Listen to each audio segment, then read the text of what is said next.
Hello बच्चों, ज्ञान की नगरी काशी से मैं अखिलेश यादव आज आपको ले चलता हूं मैथ्स की दुनिया में, जहां पे आप बन सकते हैं भविष्य के इंजीनियर्स।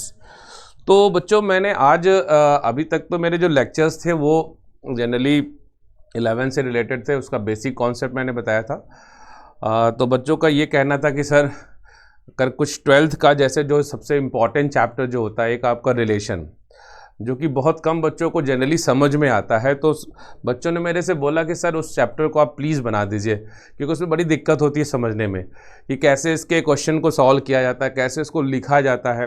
ये सारी चीज़ें सच में दिक्कत होती है। मैंने देखा है बच्चे ये प्रॉब्लम लेके आते हैं। और चूँकि ये जो है इसके जो मतलब जो दो तरह के क्वेश्चन होते हैं, एक बोर्ड से रिलेटेड होता है और एक जो आपका जेई के रिलेटेड होते हैं। ठीक है, जेई वाला तो बच्चा जो है वो अगर फार्मूला वगैरह रट के कर लेता है, बट फार्मूले रटने से काम होता नहीं है। उसको ना थोड़ा अच्छे से पढ़ना पड़ता है, फार्मूले को फील भी करना पड़ता है, यार ये आया कैसे।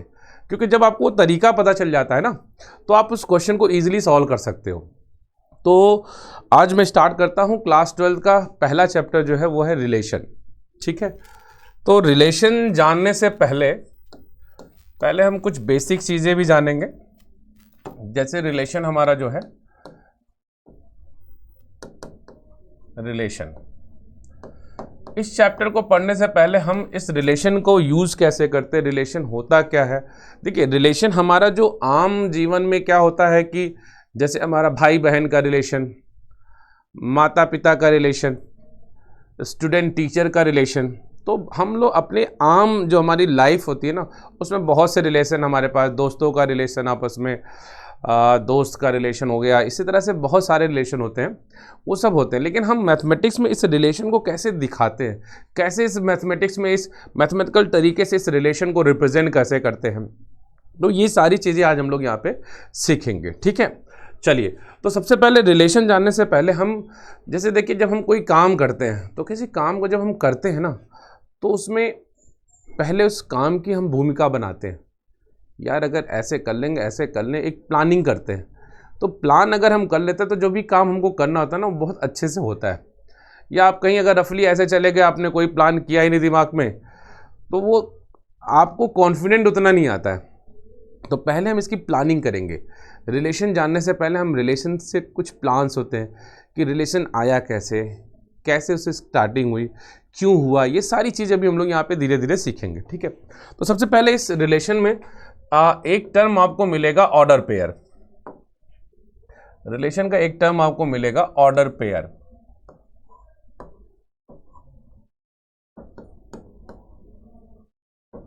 ऑर्डर पेयर, देखिए ऑर्डर पेयर क्या होता है पहले तो ये हम जान लेते हैं। जनरली क्या होता है, जो हमारे एलिमेंट्स होते हैं, उन एलिमेंट्स को हम कैसे रिप्रेजेंट करते हैं। तो कोऑर्डिनेट ज्योमेट्री में हम लोगों ने ये सीखा था। सपोज ये मेरे पास एक्स एक्सिस है और ये वाई एक्सिस है। अब ये मान लिया मेरा 1 है, ये 2 हो, यहाँ पे भी देखिए ये 1 हो गया, ये 2 हो गया। अब इसमें है क्या कि अगर हम इस पॉइंट की बात करते हैं, सपोज ये देखिए ये पॉइंट और ये पॉइंट, अगर हम इसकी बात करते हैं तो सपोज ये पॉइंट मैंने मान लिया ए, जिसका कोऑर्डिनेट है क्या 1, 2। ये अगर मैंने इसको सपोज करो यहाँ मान लिया, तो ये पॉइंट सपोज करो बी जो मेरे पास है क्या 2, 1 है। अब ये दो अलग अलग आपके ऑर्डर पेयर हैं, दो आप इसको कोऑर्डिनेट को रिप्रेजेंट करने का तरीका है। अब यहाँ पे क्या हुआ, ये जो x होता है, ये पहला वाला कोऑर्डिनेट x होता है, जिसको हम लोग एब्सिसा भी कहते हैं, और ये जो सेकेंड कोऑर्डिनेट है ये आपका ऑर्डिनेट है। ठीक है, अब यहाँ पे जैसे अगर कोई बोले कि अब ऑर्डर पेयर को हमेशा स्मॉल ब्रैकेट में रिप्रेजेंट करते हैं किसी दो एलिमेंट के साथ। ठीक, अब जैसे मान लिया मैंने यहाँ पे लिख लिया, कुछ बच्चों को ये गलत फहमी होती है कि अगर 1, 2 ले लें और 2, 1, ये एक अलग दो अलग अलग ऑर्डर पेयर्स है। बट होता क्या, 1, 2 = 2, 1 कुछ बच्चे समझ लेते हैं, बट ये सही है नहीं। आप ऐसे भी फील करो ना, यार ए यहाँ पे मिल रहा है और बी यहाँ पे मिल रहा है, तो ये दोनों पॉइंट आपस में इक्वल कैसे हो सकते हैं। अच्छा, अब इसीलिए यहाँ पे ये लिखा जाता है कि अगर 1, 2 और अगर 2, तो ये आपस में इक्वल नहीं, यानी ये दोनों ऑर्डर पेयर आपस में इक्वल नहीं है। अच्छा, अब हम बात करते हैं कि अगर ये इक्वल नहीं है तो कब इक्वल हो सकते हैं।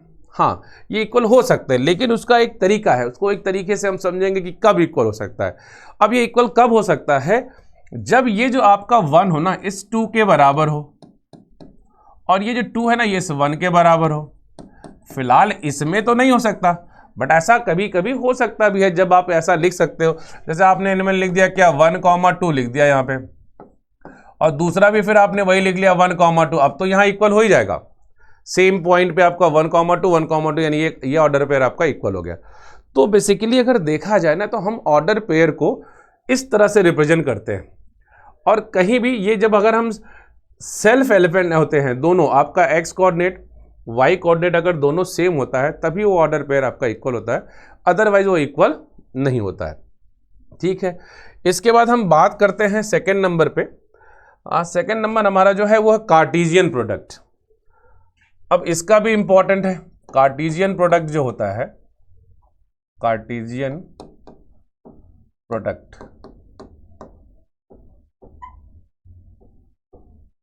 कार्टेशियन प्रोडक्ट,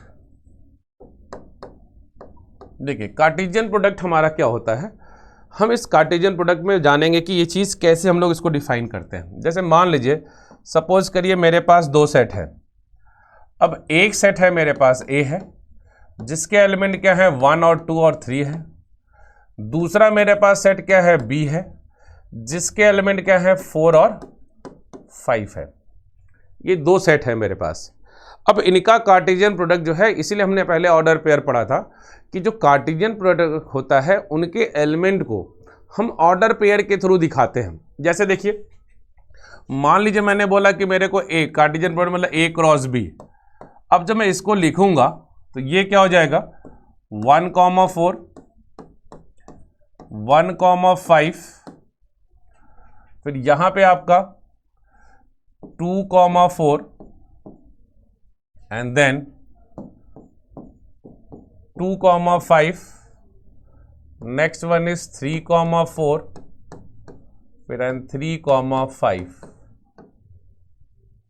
ठीक है, ये मेरे पास एक जो है ए क्रॉस बी का एलिमेंट हो गया। अब इसमें देखिए, अच्छा जितना देखिए इसमें ए क्रॉस बी, अगर मैं कार्टेशियन प्रोडक्ट की बात कर रहा हूं, आप देखिए जितने भी एलिमेंट मेरे यहाँ पे हैं सब एक ऑर्डर पेयर में लिखे हुए हैं।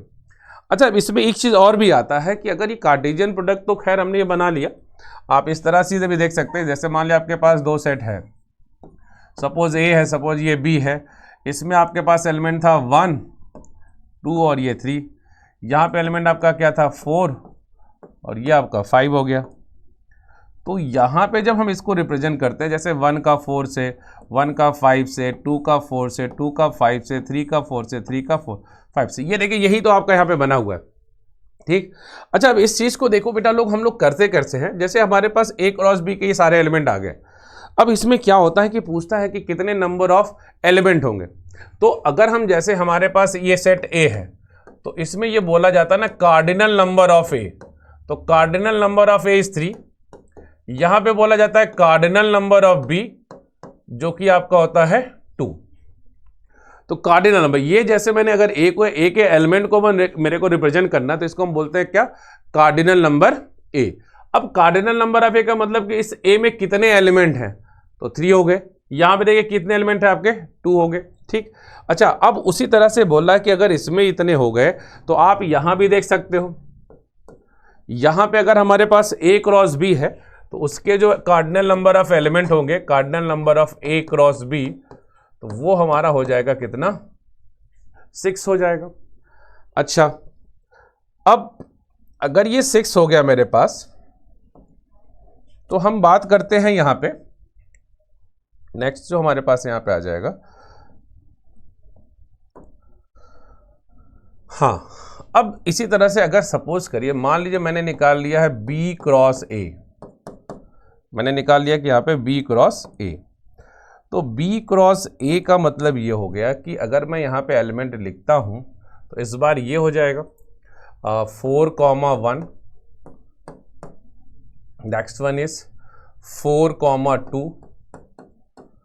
फिर 4,3, फिर उसके बाद अगला हो जाएगा 5,1, 5,2 और 5,3, ये मेरे पास B क्रॉस A आ गया। ठीक, अच्छा अब B क्रॉस A, अब जैसे क्या होता है कुछ बच्चों को ये मन में रहता है यार कि B क्रॉस A और A क्रॉस B दोनों सेम है, बट हम यहाँ पे देख सकते हैं कि अगर हम A क्रॉस B की बात करें या B क्रॉस A की बात करें तो सेम कैसे हो सकता है। आप ये देखो ना, ये ऑर्डर पेयर यहाँ पे 1,4 है, यहाँ पे आपका ये क्या है B 4,1 है, तो ये तो पहले ही आपका फेल हो गया। मैंने बताया था ना कि दो आपके ऑर्डर पेयर तभी इक्वल होंगे जब दोनों सेम होंगे, दोनों का x सेम होगा, दोनों का y सेम, बट यहाँ पे ऐसा नहीं है। तो इससे यही कंक्लूजन निकलता है कि हमारे पास A cross B is not equal to B cross A। हाँ, ये A cross B equal to B cross B केवल तभी हो सकता है जब आपके सेट A और सेट B के एलिमेंट क्या हो, सेम हो, अदरवाइज ये आपके इक्वल नहीं होंगे। ठीक है, अच्छा अब इसमें बात आता है कि जैसे अब यहां से एक बहुत ही इंपॉर्टेंट पॉइंट है, एक ये इंपॉर्टेंट पॉइंट है कि cardinal number of A cross B, cardinal number of A cross B which is equals to cardinal number of A into cardinal number of B। अब आप यहां पे देख सकते हो कार्डिनल नंबर ऑफ A में कितने एलिमेंट हैं, 3 एलिमेंट हैं। कार्डिनल नंबर ऑफ B में कितने एलिमेंट हैं, वो आप देखोगे 2 एलिमेंट हैं। तो टोटल एलिमेंट कितने हो गए आपके, 6 हो गए, यानी कि cardinal number of A cross B में कितने एलिमेंट हो गए आपके, 6 एलिमेंट हो गए। अच्छा सिमिलरली अगर देखिए हमारे पास यहाँ पे B क्रॉस A भी है, अगर हम इस B क्रॉस A की भी बात करें तो cardinal number of B cross A जो होगा वो भी मेरा कितना होगा, 6 हो जाएगा। यानी कि अगर हम एक चीज देखें, जैसा मैंने बताया अभी मैंने बताया ना कि यहाँ पे A क्रॉस B और B क्रॉस B आपस में इक्वल नहीं होंगे, बट अगर हम cardinal number of A cross B की बात करें, cardinal number of A cross B and cardinal number of B cross A, तो उस केस में आप देखोगे दोनों इक्वल हो जाएंगे, क्योंकि यहां पे देखिए इस क्वेश्चन के हिसाब से देखा जाए तो दोनों के नंबर ऑफ एलिमेंट्स क्या होंगे, सेम हो जाएंगे। ठीक है, तो किसी भी कार्टेशियन प्रोडक्ट को हम लोग इस तरह से रिप्रेजेंट करते हैं। अच्छा अब बात आती है कि अगर ये कार्टेशियन प्रोडक्ट है तो इस कार्टेशियन प्रोडक्ट का ऑर्डर पेयर का रिलेशन से क्या मतलब है, क्यों हम ये पढ़ रहे हैं। तो बिल्कुल बच्चा हम इसी बात पे आते हैं। अब ये इसका यही मतलब ही है कि हम ये क्यों पढ़ रहे हैं। हम इसलिए पढ़ रहे हैं बेटा कि जो हमारा रिलेशन है, मैथमेटिक्स का जो रिलेशन है वो इसी से निकला हुआ है, तो ये तो जानना तो पड़ेगा ना ये कहां से आया है। तो अब उसमें रिलेशन में क्या बोलता है कि जैसे ये अगर आपका A क्रॉस B है, अब आप इस A क्रॉस B में से ना कोई भी एक ऐसे रिलेशन आप R1 मान लेते हैं हम लोग। अब इसमें से मैंने कोई भी एलिमेंट उठा लिया, सपोज करो मैंने बोला क्या कि मेरे पास 1,4 है और ये बस, हाँ ये ध्यान रहे भाई, ये जो भी ऑर्डर पेयर में यहाँ पे R जो रिप्रेजेंट करता है रिलेशन को, ठीक है। तो यहाँ पे मैंने सपोज करो R1 लिख दिया बस, यानी कि एक पहला रिलेशन मैंने क्या लिखा 1,4 एंड 2,5। अब 1,4 एंड 2,5 ये हो गया। अब जब हम इसमें बात करते हैं तो आप ये देख सकते हो कि ये जो इसके जो एलिमेंट हैं, इसके सारे एलिमेंट देखो आपका A क्रॉस B में है। अब इसका सारा एलिमेंट अगर A क्रॉस B में है तो मैं यहां पे, हमने यही सेट में पढ़ा था कि अगर हमारे पास कोई 2 सेट हैं तो उस 2 सेट में हमने ये देखा था कि अगर एक सेट का पहला सेट जो भी है, पहला या दूसरा कुछ भी हो, अगर एक सेट है तो इस सेट के सारे एलिमेंट अगर इस सेट B में मिलते हैं तो हम बोलते थे A is a subset of B, या B के सारे एलिमेंट जो है सेट A में मिले तो हम बोलते थे B is a subset of A। तो सिमिलरली बेटा लोग अगर आप देखो यहां पे ध्यान से, ये R1 है, R1 का सारा एलिमेंट देखो A क्रॉस B में आ रहा है, तो मैं यहां से ये बोल सकता हूं कि R1 इज अ सबसेट का सिंबल ये होता है R1 is a subset of A cross B। यानी कि अब आप एक समझो कि ये रिलेशन कहां से निकल रहा है, ये एक रिलेशन है। अब इसी तरह से मान लीजिए, सपोज करिए यहां पे मैं एक दूसरा रिलेशन ले लेता हूं। अब दूसरा रिलेशन अगर मान लीजिए सपोज करिए मैंने यहां पे लिख लिया कि अगर ये मेरे पास R2 है और मैंने यहां पे इस बार लिख दिया क्या 1,5 एंड 2,4 एंड 2,5। अब आप देखो यहां पे R2 के भी सारे एलिमेंट A क्रॉस B में है। अब R2 के भी सारे एलिमेंट अगर A क्रॉस B में है तो R2 is also the subset of A cross B।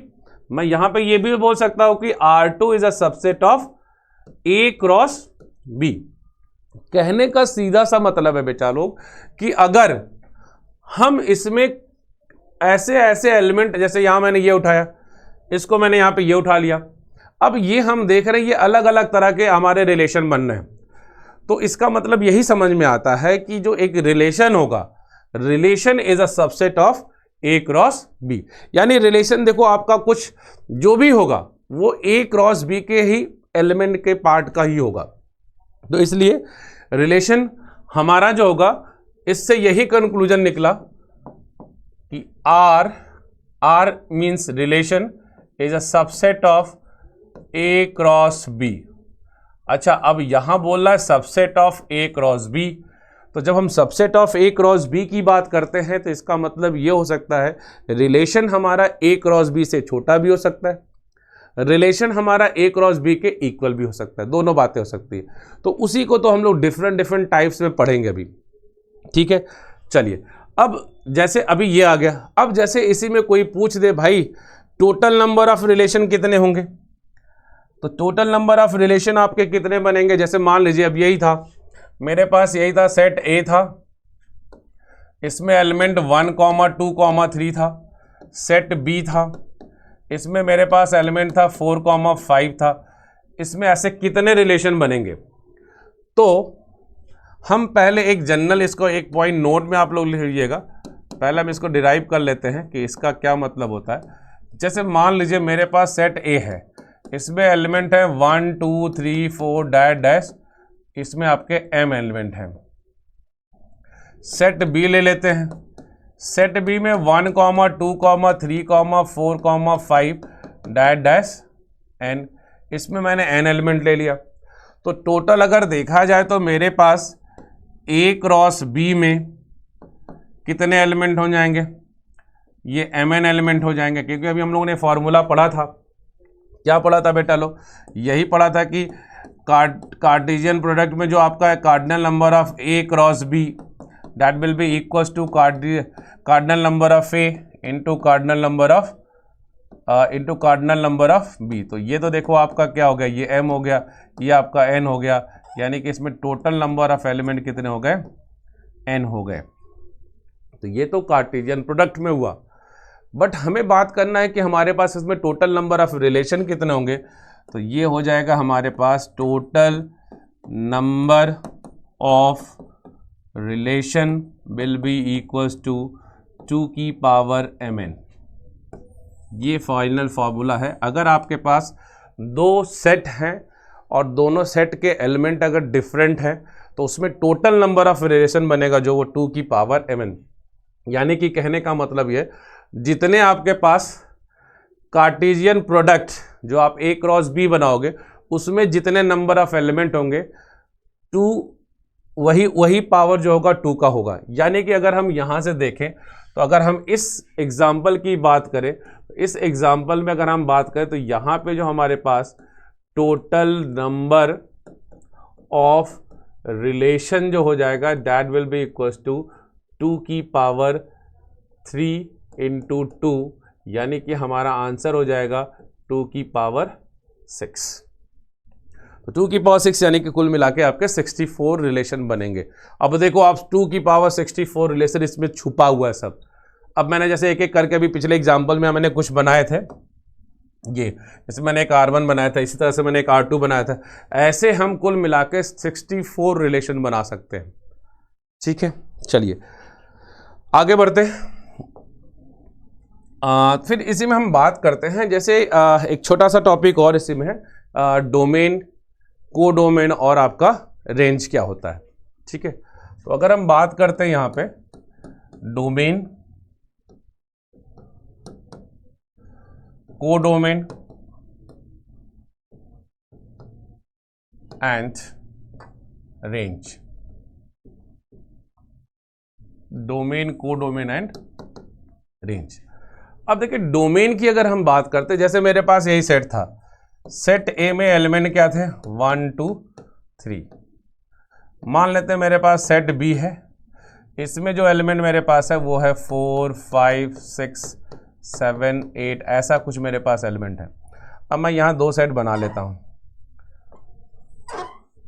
This is A and this is B. ये आपका इसमें हो गया 1 2 और ये 3 हो गया। यहाँ पे आपका हो गया 4 5 6 7 और ये 8 हो गया। अब देखिए रिलेशन को कैसे रिप्रेजेंट किया जाता है। जैसे मान लीजिए आपके पास ये क्या हो गया, ये आपका आर, इसको इस तरह से लिखा जाता R such that A to B. इसका मतलब ये हो गया ना, relation from A to B, relation from A to B. अब ए में क्या है भाई, डोमेन। सेट ए ये पूरा डोमेन कहलाता है। सेट बी जो होता है ना, ये पूरा आपका को डोमेन कहलाता है। तो सेट ए पूरा डोमेन और सेट बी आपका पूरा क्या हो जाएगा, को डोमेन। अच्छा अब देखिए, एक तो हम लोग ये जनरली ये समझे कि हमारा ये डोमेन हो गया, ये हमारा को domain.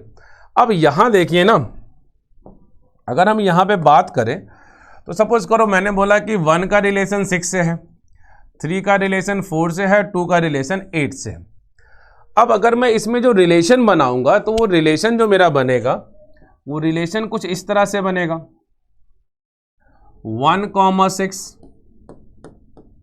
and 2,8 and the last one is 3,4। देखिए अब यहां जो हमारा रिलेशन ये बना है 1,6 2,8 और 3,4, तो डोमेन रेंज और को डोमेन डिफाइन करने का एक बहुत बढ़िया तरीका ये भी होता है, ये जो हमारा रिलेशन बना हुआ है, इस रिलेशन का ये जो फर्स्ट वाला पार्ट होता है ना, ये जो फर्स्ट एलिमेंट होते हैं, इनको हम डोमेन कहते हैं। ठीक है, ये जो ऑर्डर पेयर आपके दिए हैं, जितने भी ऑर्डर पेयर दिए, इन ऑर्डर पेयर का जो फर्स्ट कोऑर्डिनेट है ना, जो फर्स्ट वाला जैसे 1 हुआ 2 हुआ 3, ये हमारे डोमेन कहलाते हैं। और ये तो है कि सेट ए भी पूरा डोमेन होता है, तो आप देखोगे ये 1 2 3 जो आपके आ रहे हैं वो सेट ए के ही एलिमेंट हैं। तो जब सेट ए के एलिमेंट है तो इसका मतलब यही हमारे क्या हो गए, डोमेन हो गए। अच्छा पूरा सेट बी जो होता है ना, वो हमारा पूरा क्या होता है, को डोमेन होता है। तो सेट बी पूरा को डोमेन हो गया, सेट ए पूरा आपका डोमेन है। अब बात आती है एक तीसरा नंबर जो है कि रेंज। अगर हम रेंज की यहां पे बात करें तो रेंज हमारा देखिए, तो ये जो हमारे साथ जो रिलेशन बना रहा है, 1 के साथ कौन रिलेशन बना रहा है, 6, 2 के साथ रिलेशन कौन बना रहा है, 8, 3 के साथ कौन रिलेशन बना रहा है, 4। तो यानी जो ये सेकेंड, अब आप ऐसे कह सकते हो कि ये जो रिलेशन आपने बनाया है, इसके जो सेकेंड वाले एलिमेंट्स हैं, जो सेकेंड वाले आपके एलिमेंट है, जैसे 6 हुआ, 8 हुआ, ये आपका 4 हुआ, ये जो आपके एलिमेंट होते हैं ये क्या कहलाएंगे, रेंज कहलाएंगे। तो देखिए आप यहां पे हमारे पास जो रेंज में हो जाएगा एलिमेंट, वो हो जाएगा 4 6 और 8, ये हमारा रेंज हो गया। अब देखिए यहां पे एक चीज और भी होता है, अभी आगे चल के हम फंक्शन वाले चैप्टर में पढ़ेंगे कि जैसे अभी मैंने देखा कि यहां पे देखिए रेंज में जो आपके नंबर ऑफ एलिमेंट हैं 3 है, और को डोमेन में आपके पास नंबर ऑफ एलिमेंट कितने हैं, 5 है। लेकिन कभी कभी ऐसा भी आएगा, कुछ जगहों पे ऐसा भी आएगा कि जैसे हम एक एग्जांपल और लेते हैं, जैसे मान लीजिए अगर सपोज करिए मेरे पास एक सेट ये ए है और ये दूसरा सेट मेरे पास बी है, तो इसमें मान लिया मैंने 1 2 3 ले लिया, इसमें मैंने 4 5 और 6 ले लिया। तो अब मैं जब यहां पे बात करूंगा 1 का रिलेशन 5 से, 3 का 4 से और 2 का 6 से, तो ये आपका एक रिलेशन हो गया R from A to B. ठीक है, तो ए हमारा पूरा क्या हो गया, ये डोमेन हो गया, बी हमारा क्या हो गया, डोमेन हो गया। अब जब मैं इसका रिलेशन बनाऊंगा तो रिलेशन बनेगा क्या, 1,5, फिर अगला बनेगा क्या 2,6, नेक्स्ट बनेगा आपका 3,4, ये आपका रिलेशन बना। अब यहां भी देखिए जो हमारे फर्स्ट एलिमेंट हैं, वो फर्स्ट एलिमेंट जो हमारे हैं वो फिर से क्या कहलाएंगे, डोमेन। और जो हमारे यहाँ पे जो सेकेंड एलिमेंट्स हैं, सेकेंड एलिमेंट हमारे जो पास ये है, ये है और ये है, ये हमारा क्या कहलाएगा, रेंज। तो हमारा जो रेंज यहाँ पे भी हो गया, अगर आप देखो तो मेरा रेंज यहाँ पे क्या हो जाएगा, 4 5 और 6। तो अब अगर इस वाले केस में देखा जाए, इसमें और इसके सेट बी यानी को डोमेन में, तो अगर आप यहाँ पे देखोगे तो मेरा रेंज और को डोमेन यहां पे रेंज और कोडोमेन आपके क्या हो गए, इक्वल हो गए, ठीक। बट अगर हम इसमें बात कर रहे थे, इस वाले में अगर हमने बात किया था, सपोज करिए हमने इस पे आते हैं हम लोग, पिछले वाले में हमने देखा था यहां पे हमारा क्या था, range is less than codomain. तो कुल मिला के हमारा जो कंक्लूजन निकलता है बेटा लोग, हमारा कंक्लूजन ये निकलता है कि रेंज जो होगा वो कोडोमेन के इक्वल भी हो सकता है, रेंज जो आपका कोडोमेन से स्मॉलर भी हो सकता है। तो अभी हम इसी को फंक्शन में और इस नाम से जानेंगे कि इनको हम क्या कहते हैं, तो वहां पे हम इसके नाम से भी जानेंगे कि इसको किस नाम से जाना जाता है। तो फिलहाल हमारे पास हमारा सेट ए पूरा डोमेन, सेट बी हमारा पूरा कोडोमेन, और जो आपका रिलेशन बना रहा है, रिलेशन बनाने के बाद जो सेकेंड एलिमेंट आ रहा है वो हमारा यहाँ पे क्या कहलाएगा, रेंज कहलाएगा, ठीक है। अच्छा, अब अगर जैसे मान लीजिए मैंने एक रिलेशन बनाया है, इसी में एक हम रिलेशन की और बात करते हैं, इनवर्स रिलेशन।